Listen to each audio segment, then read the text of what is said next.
សួស្តីបងប្អូនអរគ្នាចាតំណេអត់បងប្អូនមកធ្វើបបរមន់ញ៉ាំជាមួយខ្ញុំទាំងអស់គ្នាហើយរបៀបធ្វើក៏អត់មានអីពិបាកដែរដូចដែលគេធ្វើបបរមន់ទូទៅអញ្ចឹងគ្រាន់តែធ្វើវគ្គនេះគឺខ្ញុំអត់ប្រើបាញ់កាញ់ទេណាបងប្អូនអញ្ចឹងគ្រឿងផ្សំមានដូចជាមន់មួយចំហៀងសណ្តែកបដោះអង្ករដែលខ្ញុំលាងបា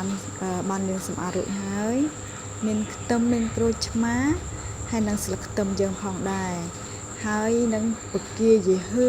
មានដូចជាសៀងឆៃប៉ៅចាអញ្ចឹងមកមើលរបៀបធ្វើទាំងអស់គ្នាចឹងជាដំបូងគឺខ្ញុំមកកច្រាំងខ្ទឹមមុនសិនបន្តមកទៀតហាន់ស្លឹកខ្ទឹមប្រហែលជាជាង1ថ្នាំងដៃបន្តមកទៀតគឺហាន់ជារណាឲ្យបានស្ដើងបំផុតចាដាក់តាមដែលធ្វើទៅបានបន្ទាប់ពីបានហាន់គ្រឿងទាំងអស់នេះរួចហើយគឺយើងទុកវាមួយឡែកសិនមកហើយចាំយើងទៅធ្វើកិច្ចការយើងបន្តទៀតទៅបន្ទាប់ទៀតហ្នឹងគឺហាន់ឆៃប៉ៅចាចំពោះឆៃប៉ៅគឺខ្ញុំមានតែឆៃប៉ៅផ្អែមទេនៅក្នុងផ្ទះអញ្ចឹងហើយមានអាណាគឺដាក់អាហ្នឹងតែម្ដងទៅលឿននិយាយចាំទៅមុខម្ហូបខ្ញុំមួយណាក៏ដូចមួយណាដែរគឺធ្វើគឺតែពេលយប់ទេអត់ដឹងយ៉ាងម៉េចទោះធ្វើម៉ោង3រសៀលឬក៏ម៉ោង2រសៀលក៏ដោយគឺនៅតែពេលយប់អត់ដឹងមិនទេ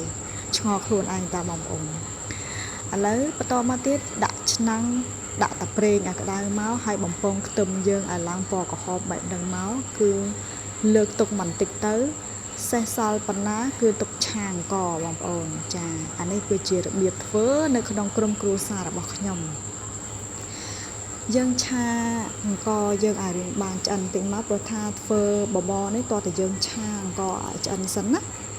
ទើបយើងយកទៅធ្វើបបរទៅវាងាយនឹងឆាប់នឹងឆ្អិនអញ្ចឹងណាបន្តមកទៀតហ្នឹងគឺយើងចាក់ពគាយីហឺហើយនឹងឆៃប៉ៅចូលទៅឆាត្រឡប់2 3ត្រឡប់ទៅមើលទៅអង្ករវារឹងឆ្អិនហើយគឺយើងនឹងជើដាក់ចានគោមកចាបន្តមកទៀតគឺដែលនៅប្រេងដែលនៅសេសសល់នោះគឺយើងចាក់ទឹកចូលមកចាក់ទឹកមកល្មមថាមកគ្រួសារយើងអាចញ៉ាំទៅបានគ្រប់គ្រាន់តែចៃដន្យអីបងប្អូនណាអត់គ្រប់ទេចាសមាជិកត្រឹមតែ4នាក់មែនពិតក៏ប៉ុន្តែញ៉ាំអត់គ្រាន់ទេនិយាយចំធ្វើនេះគឺថាធ្វើលក្ខណៈគ្រួសារហើយក៏ឆ្លៀតបានទៅដល់អ្នកចិត្តខាងមួយចានគោមផងដែរចាយើងចែកគ្នាទៅចាអ្នកចិត្តខាងបន្តមកទៀតគឺយើងហាន់ក្រូចឆ្មាហ្នឹង3 4ចំណិតទៅតាមសមាជិកយើងមានប៉ុណ្ណាយើងហាន់ប៉ុណ្ណឹងទៅបងប្អូនហើយសៀងក៏អញ្ចឹងដែរខ្ញុំយកមកហាន់បែបហ្នឹងទៅកុំឲ្យខ្ទេចពេកណាកុំឲ្យធំពេកកុំឲ្យទូចពេកអីបងប្អូនមកល្មមទៅចឹងហាន់ទៅព្រោះថាបបរនីមួយឲ្យតែពាក្យថាបបរមាន់គឺយើងអត់បោះចោលទេអាឬសៀងហ្នឹងឥឡូវងាកមកមើលសាច់មាន់យើងមើលទៅពុះហើយចានៅពេលដែលពុះហើយយើងស្រង់ពពុះនឹងចេញមកហើយយើងក៏ចាក់អង្ករដែលយើងបានឆាមិនហ្នឹងចូលទៅ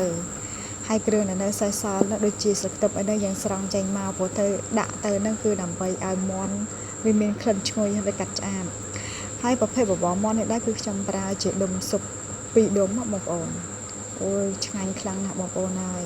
មើលទៅសាច់មាន់ឆ្អិនហើយលើកទុកវាម្ដុំមកទុកហែកយកតែសាច់ណាបងប្អូនឥឡូវសាច់មាន់របស់ខ្ញុំក៏បានរៀងឆ្អិនដែរហើយក៏ចោះត្រជាក់ដែរគឺយើងចាក់ចូលទៅគឺរួចរាល់ហើយបងប្អូនចាតំណងអត់បងប្អូនបើសិនជាតំណងកុំភ្លេចឲ្យមេដៃកុំភ្លេចជួយ like ជួយ share និង follow page របស់ខ្ញុំម្នាក់មួយផង